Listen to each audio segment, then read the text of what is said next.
Today's guest is screenwriter Hilary Van Hoose, and in this episode, we get into something that isn't talked about nearly enough: navigating Hollywood with a disability. We get into the challenges, the wins, the blind spots, and practical steps you can take to make this industry more accessible. And if you're someone with a disability, the ways that you can advocate for yourself and set your own boundaries. This was such a fantastic conversation. I hope you enjoy it. Here we go.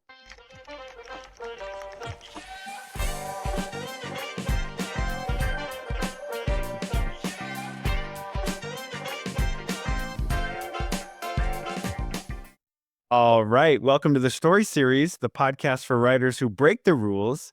Hilary Van Hoose, welcome. Thank you. Glad to be here.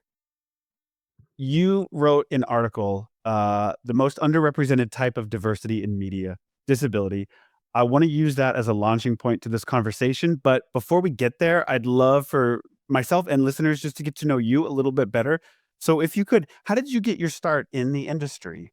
Actually, I went through an extended phase where I wanted to be a director, and then just kind of like partly as a survival job and partly because it was kind of fun and I was good at it. I was a video editor for a few years. And now I'm a screenwriter. And like for the last few years, especially, I've been working in children's animation. Uh, I wrapped my very first writer's room um, as a staff writer on the Nick Jr. digital YouTube series, Blues Clues and You Nursery Rhymes. And then I spent a couple of years writing for some to be announced or still in development international series, including an age 6 to 11 series and a tween series and a preschool program. And then I was back with Nickelodeon again for a really fun new show called Barnyard Daycare. And that came out just earlier this year. But yeah, my entree into professional screenwriting was actually started with Blues Clues and You Nursery Rhymes.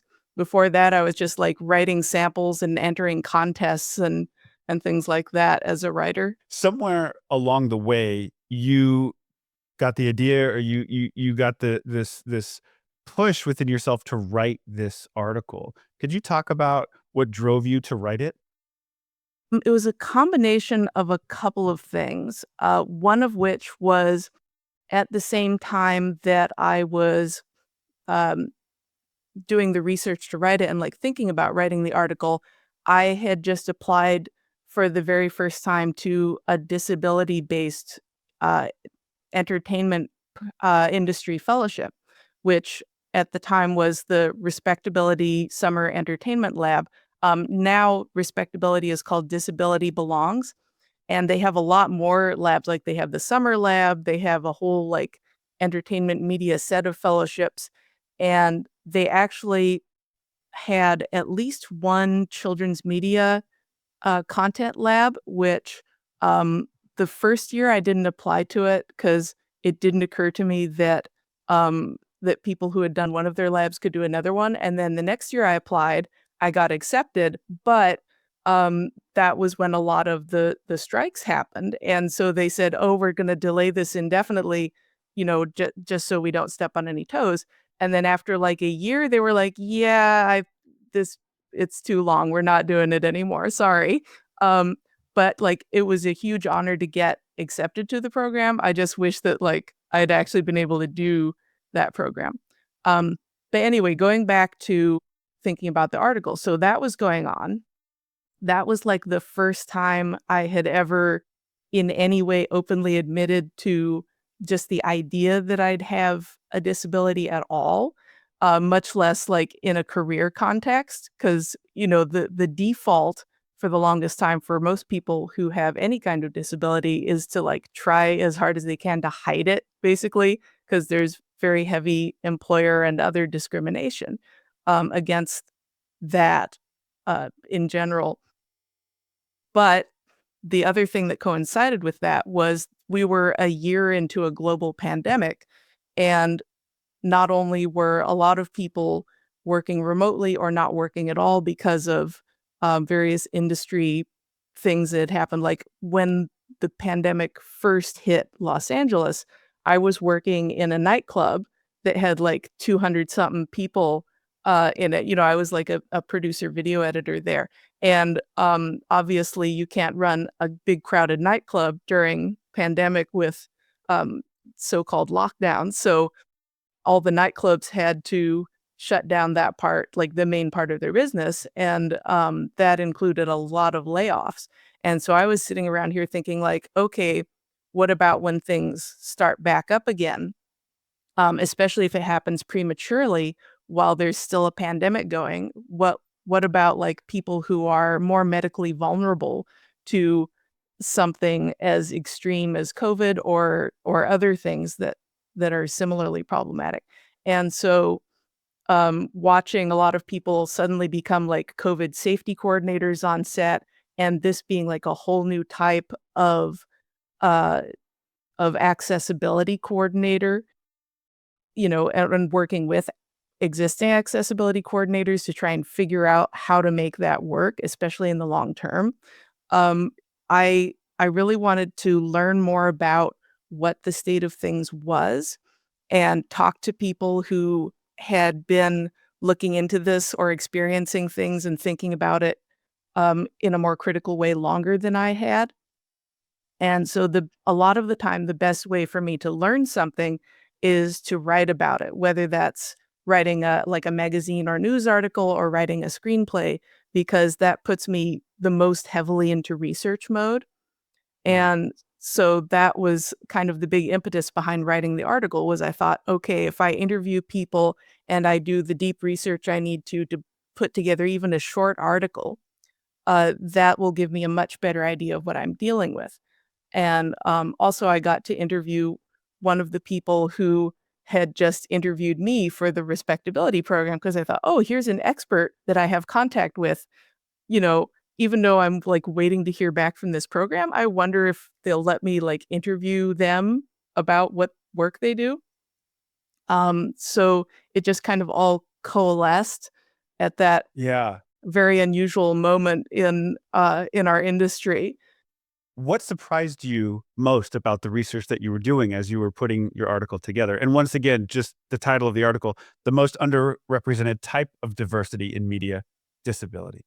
Well, I think that was why I named it that, was because that was the thing that surprised me most, is that, with the different types of underrepresented identity groups and demographics, I was really astounded at how underrepresented people with disabilities are in media. Depending on um, how you label it, people with disabilities make up somewhere between a quarter and a third of the population, which is a strikingly huge amount. That means that like 1 in 4 or 1 in 3 of any group of people that you're around is somebody with at least one disability, because a lot of people have more than one. Right. And do you mind with that statistic, how is a disability defined? So it depends on who you ask, because one of the and it might have changed by now, but at the time the link that I listed to a CDC survey, there were certain things that they did not consider a disability, like they did not consider diabetes to be a disability. So they would have a category that's people who have diabetes but do not have a disability, which cut the figure down from like it would have been 33% had they included that, and cut it down to 26. Um, which is weird because that in particular is a recognized disability. There Mm. were also some types of neurodiversity that they either didn't include, or that the specific wording of the questions sort of didn't include by default. So I feel like the numbers are probably considerably higher even than what I guessed, Right. especially It's now because just even counted levels of disability have risen because of um, comorbidities and results of people getting things like COVID, which is, yeah. it's given a lot of people autoimmune problems or vascular disorders or cognitive decline or things like that. So that's another thing that kind of adds to it. But the Yeah. number difference that I found so striking and this has changed a little bit over the last few years too, but like the percentage of people active in the WGA at the time, at least who responded to the survey, identifying as having a disability was something like 0.5%, And that's which the was WGA, the Writers Guild. now it's gone up. I think it's like 2%, which is Hmm. still, compared to That's like, yeah, yeah. it's a little shock. That doesn't reflect the statistic of 1 out of every 4 people has a disability. That's not reflective at all. But I know that there, as you alluded to earlier, some stigma about admitting that you have it. And I think what's I picked up on, you had referenced diabetes was something that evolved, that classification, neurodivergence, and those are not physical disabilities. When people think of a disability, they might think their mind goes to something physical, and that's not. And so it seems like the definition of what classifies as a disability, of course, is evolving. It's a tough to specify exactly. Is that Well, fair? those things in particular actually are kind of diabetes is definitely a physical disability because it's cells Right. in the body that don't work, that like don't produce insulin or don't absorb it, depending on which type of diabetes you're talking about. For different types of neurodivergence, it can absolutely be a physical neurological difference. So those it's better to refer to those maybe as non-apparent disabilities or invisible Not apparent. disabilities because Invisible. they can be physical in nature. Same thing with like some people will have a spinal injury, but it may not be necessarily apparent. They might not be walking with an assistive device or using a wheelchair or something, but that doesn't mean they don't still have the disability that affects Right. um, you know, their their capabilities. Um, so that's something to take into consideration. But yeah, I do definitely think that there's a lot of people that underreport, um, often with very good reason. Sometimes maybe not. It's really hard to tell from the individual perspective. I do kind of suspect that part of the reason that the numbers of people self-reporting that they do have a disability, at least within the WGA, I think part of the reason that's risen a little bit is because one other metric that's risen is writers over the age of 55 who are in the WGA. So I think those things might be a little bit tied to each other. It's hard to say Mm, um, without actually talking to okay. people. With people in front of the camera, it's also pretty low. I think there was a study by the Gina Davis Institute that came out recently that showed that, and I don't remember exactly, but it was something like 3% of fictional characters had some kind of disability. And that's also a strikingly low number, considering that it Yes. very much does not represent, the population that's watching it. I think anecdotally, my observation is the numbers are a little bit better in children's media, which is part of the reason that I think it's kind of a uh, more inclusive place to work in children, especially children's animation. So, that is perhaps part of the reason that I continue to be drawn to that, aside from that it's fun to write for. But Yes. they tend to be more open to, inclusive storytelling. They tend to be more open to, accessible workflows, like working remotely, especially. Again, not quite so much for union rooms, but for a lot of, like, digital and international, um, workflows, they tend to be more open um, to the accessibility options, I noticed. Yes. And just to go back for a moment, I just want to highlight when I said physical disability, and you said that a better way to say it is invisible or non-apparent. Is that right? Yeah, That's great. that tends to be the term of choice, and, Yeah. obviously, there can be a difference between disabilities that are related to, physiological things versus things that might be, mental health related that are not necessarily physical in nature. Although there can be ties to that. Like sometimes mental health disabilities can be related to chemical or other physical differences. So um, I think that's why it tends to just be boiled down to apparent and non-apparent disabilities, is just to avoid getting too far into the weeds and getting kind of Sure. confusing. Yeah. Yes. Now, going back to the article, you had mentioned earlier, uh, people self-identifying with as someone with a disability. If you're open to it, could you talk about where you were at in your own timeline, self-identifying during the time that you were writing this article? Um, so yeah, that was kind of a change because partly because again of the pandemic that had been going for quite some time, I had to really think about a lot of this stuff on a practical level. And also it was the first time I'd had like months of downtime, because it was like impossible to find new work for like the first year of the pandemic, after all the layoffs. Um, and so I had a lot of time to sort of reassess the past several years.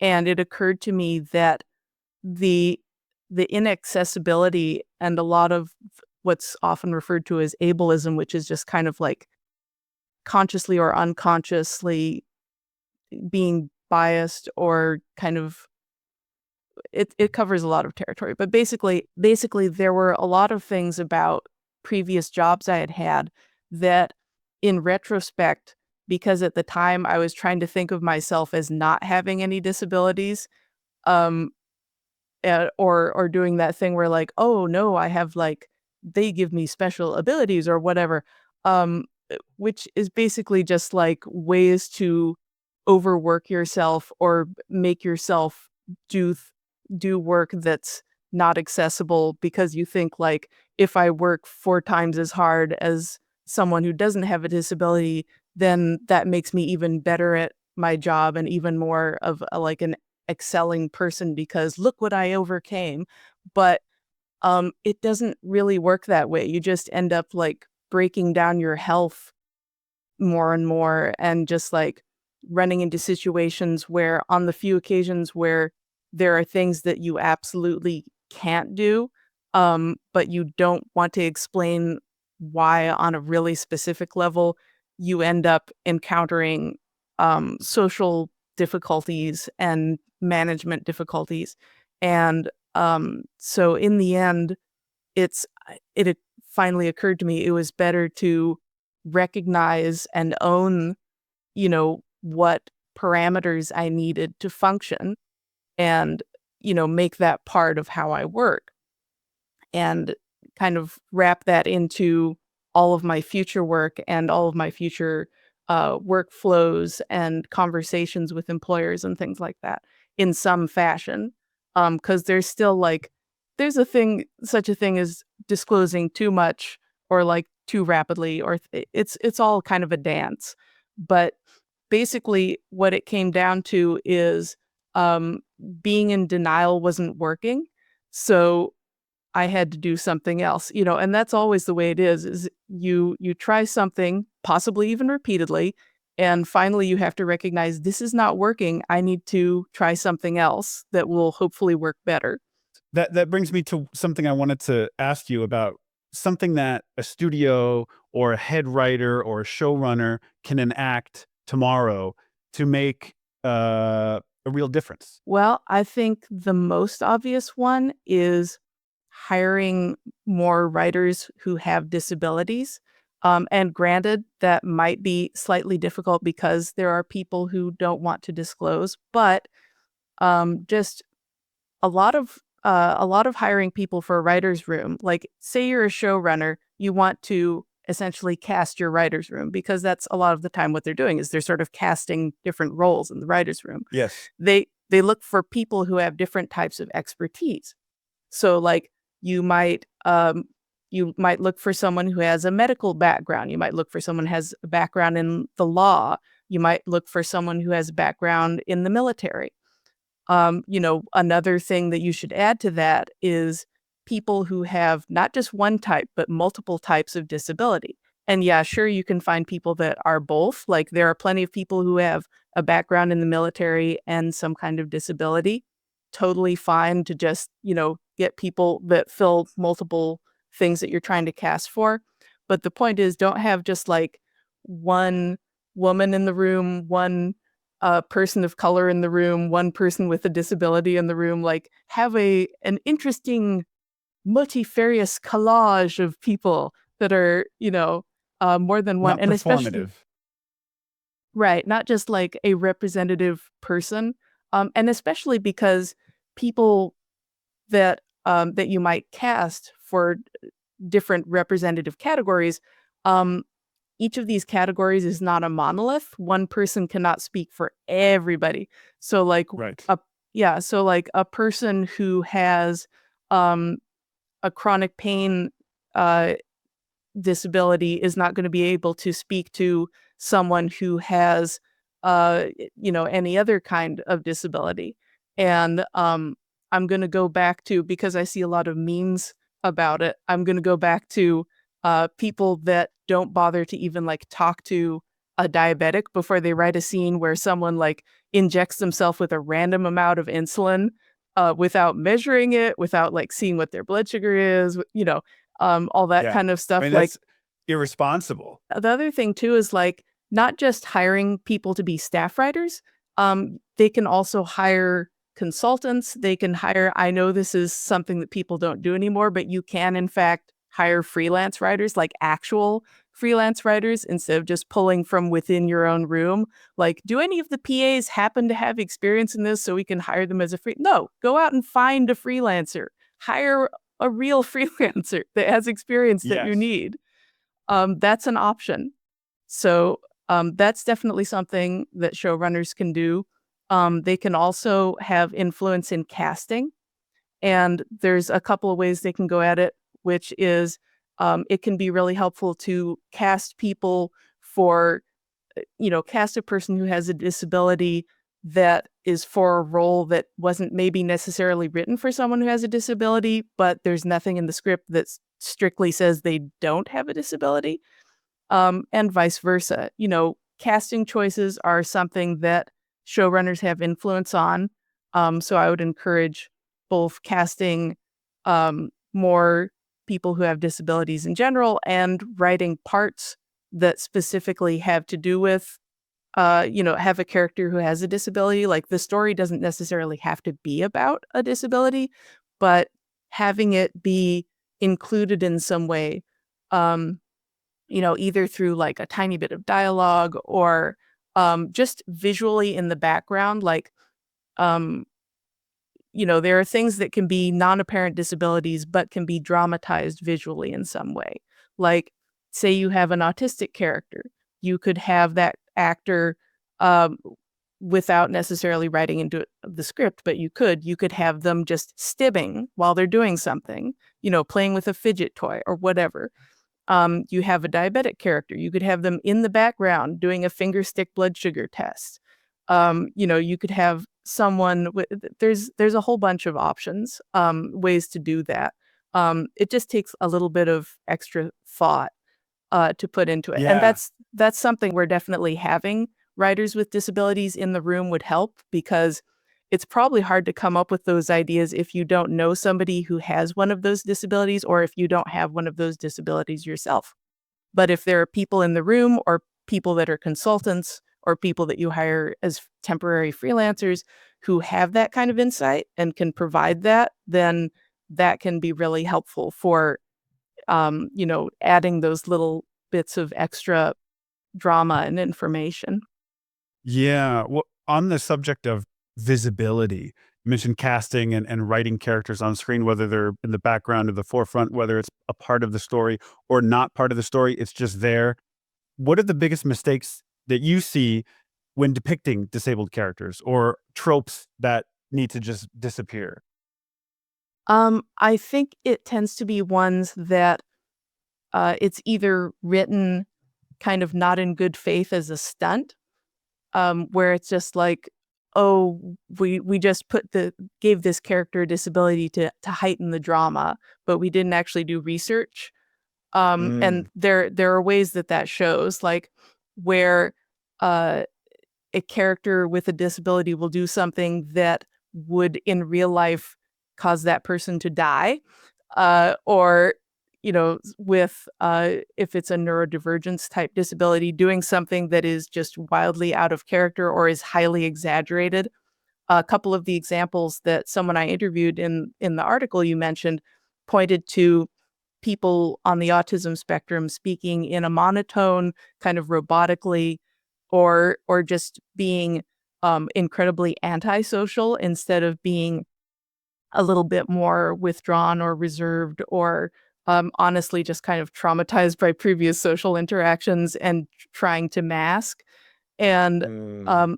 and I should explain that masking is like trying to act like uh, someone who is not autistic when they are autistic. So it's basically trying to mimic so-called normal behavior that's referred to as masking, Mhm. which is not a super common term and is often confused, even like within disability communities, because masking also is now wearing a well-fitted respirator to avoid catching respiratory disease.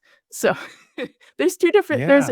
at least two different versions of what is masking in disability communities now, and it can be a little confusing sometimes depending on context, but it's worth Mhm. explaining. Then to flip it, are there depictions that you feel captured someone with a disability really well? Yeah, I think a lot of them are in sci-fi for kind of obvious reasons Interesting. because it's sort of, yeah, like speculative fiction in a way. I was gonna say, One, why obvious reasons? What's the connection there?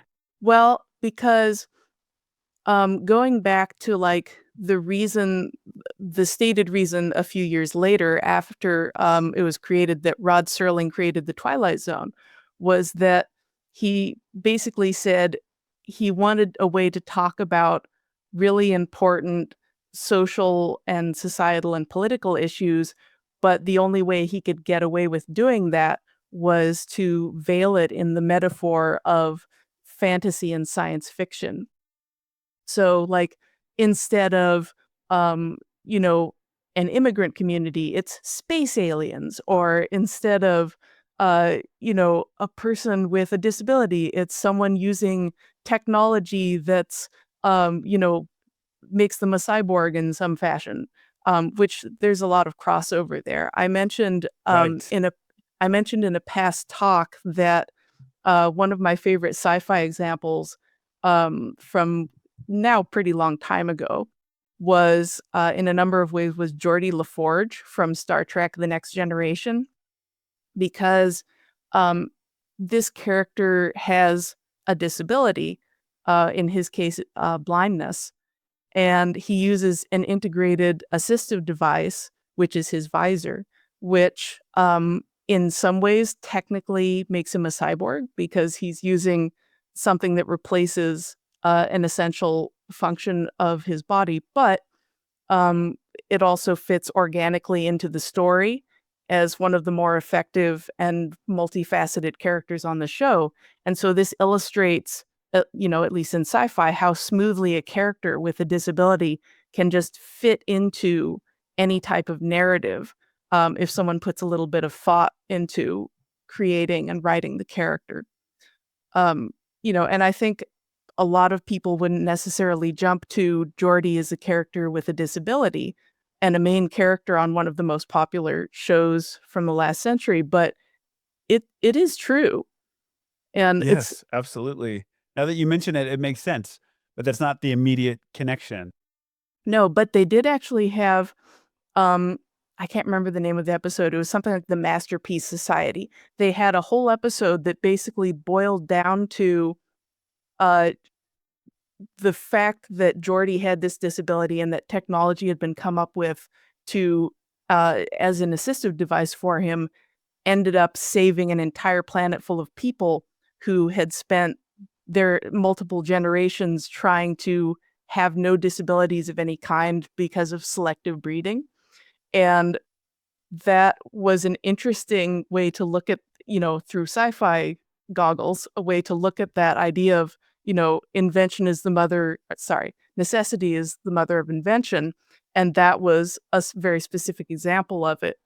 And that kind of plays back into what I was saying about accessibility in the workplace, where, although the necessity may seem like it's to to provide accessibility options for people with specific disabilities, it ends up being a huge boon to everybody, regardless of what their physical or mental or emotional makeup might be. In this case, it was a more direct in your face metaphor of like, if Jordy didn't have a disability and scientists hadn't come up with the thing, then an entire planet would die. you know. So, but that's kind of the way that science fiction and fantasy and things like that can sort of make those stories sometimes a little bit easier to get by, because if somebody wrote a more direct, like in a drama episode story of, the literal not sci-fi version of just this person using assistive technology, it helps other people who do not have recognized or don't recognize themselves as having a disability, Yeah. pre-disabled, if you will. Right. um, Right. like that might not make it to air necessarily. More likely in a kids show, again, I will say, but Yes. not so much likely to happen as an episode of a primetime drama. But as a primetime sci-fi drama, absolutely you will see an That's episode really like that. interesting.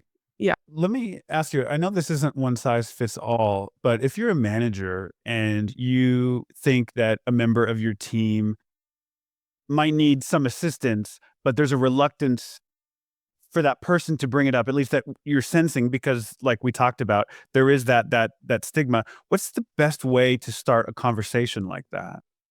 Hmm. Well, it kind of depends on what your relationship is before that.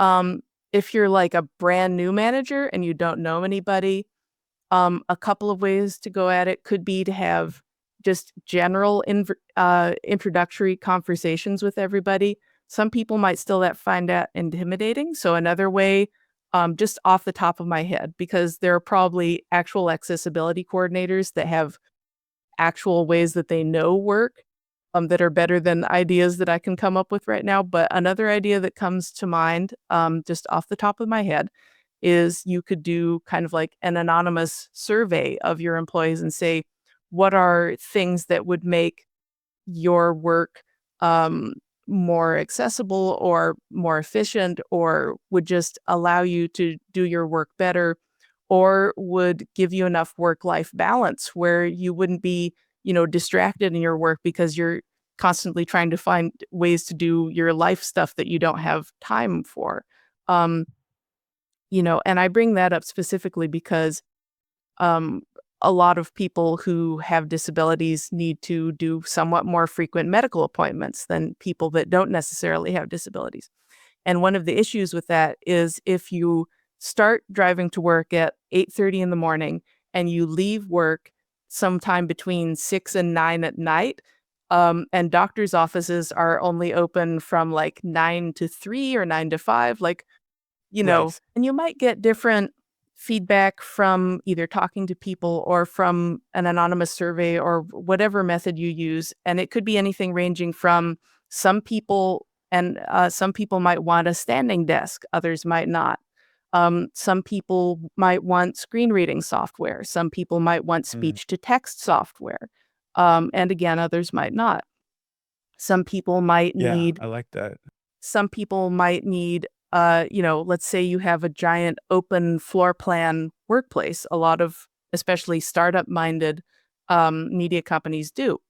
But there are some people who might really need, at least for part of the day, might need a private room to like shelter themselves from all the hustle and bustle and noise of what's going on.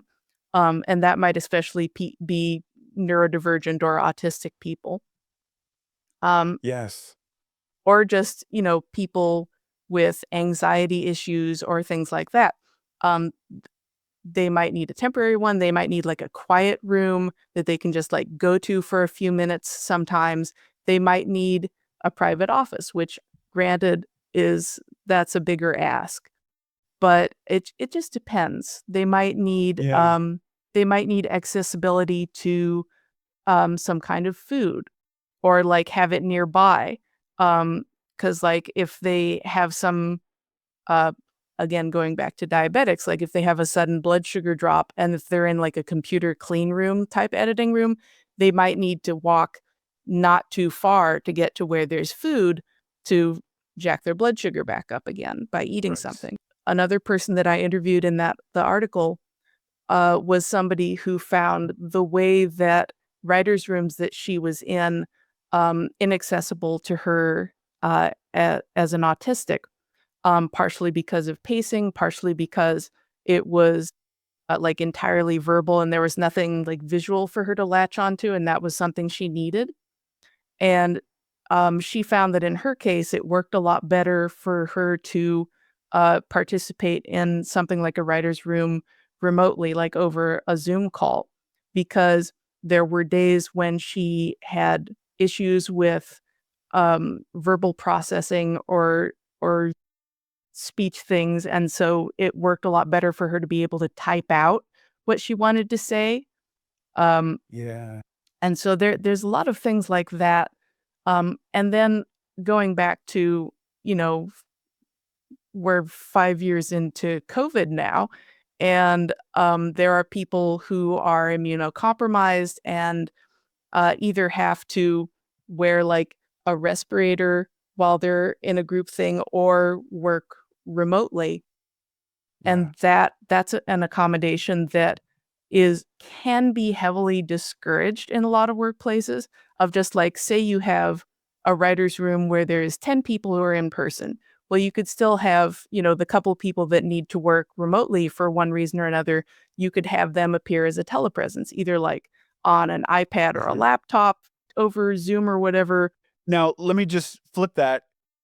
Do you have advice for someone who has a disability, needs some assistance, but is afraid to speak up? I think there are a few options. I would say if you want to have a little bit of prep and support before actually diving in, there are a lot of good resources that they can look into, especially in the entertainment industry. There are organizations like One in Four, Disability Belongs.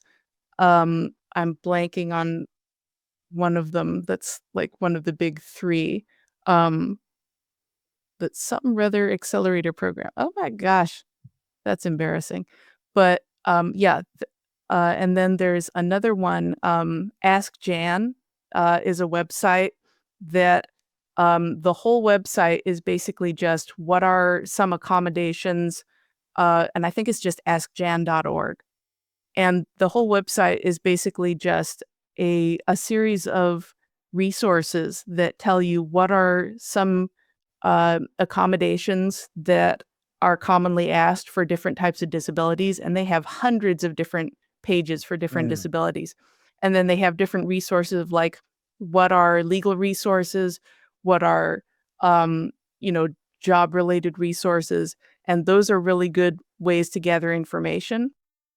The two orgs that I mentioned first, like Disability Belongs in One and Four, they offer mentorship and lab programs, which and a lot of series of talks that are open to the public to attend as well on a fairly regular basis. And those are good for just educating yourself on what rights you have as a person with disabilities in the entertainment industry, what people have accomplished before, who you can reach out to, like as an Mhm. accessibility coordinator, as someone who can be a resource and answer questions, as someone who can kind of have your back a little bit. When you're about to go into a situation or have a conversation with somebody, you can send message. Like everybody in all of those orgs is really friendly.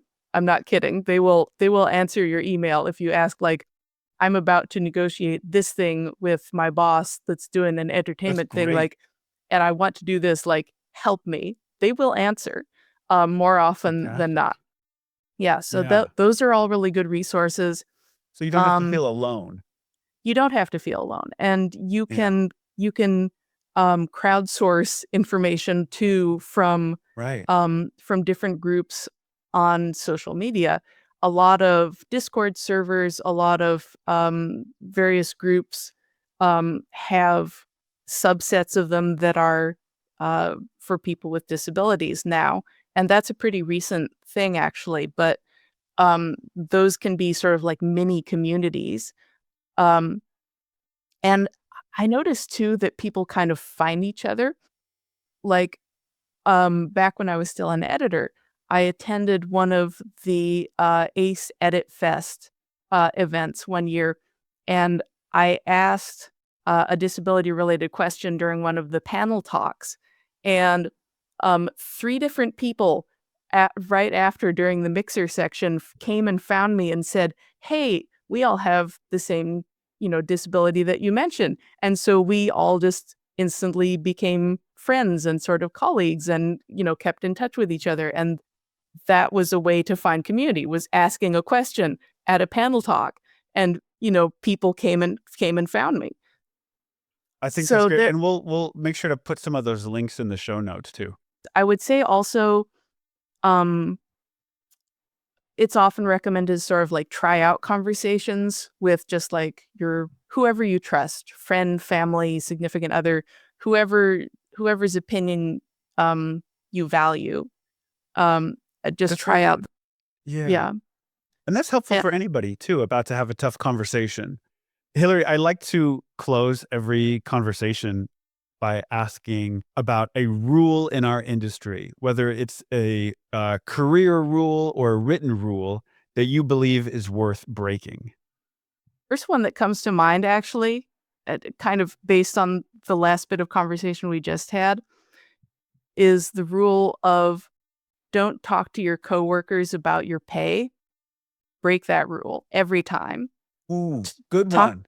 Yeah, talk to all of your coworkers, ask them what they make, tell them what you make, have a conversation about it. Because if you discover that there's pay disparity for, anybody that's doing the same job, or, somebody was left behind in raises for a bunch of years or something like that, like that's a conversation you need to have.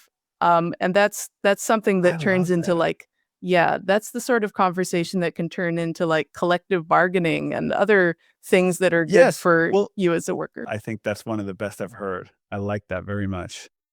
Yeah. Well, that's very cool. Um, Thank you. Hilary, this was just an amazing conversation. Thank you very much for the opportunity to talk to you. I really appreciate you being here. Yeah, and thank you so much for asking me. I think this is the first time I've ever been interviewed for like a podcast or show or anything. So it's a brand new experience, and I'm You're a glad it was. natural. Well, thank you. Hey, before you go, thank you for listening. If you want more episodes like this, make sure to hit that follow or subscribe button. And while you're at it, grab my free guide, The Rule Breaker's Guide to Finding Your Creative Voice. It's a brutally honest roadmap I put together, built from the lessons, mistakes, and breakthroughs I've collected along my journey as a writer. You can download it for free at storyseriespodcast.com. See you in the next one.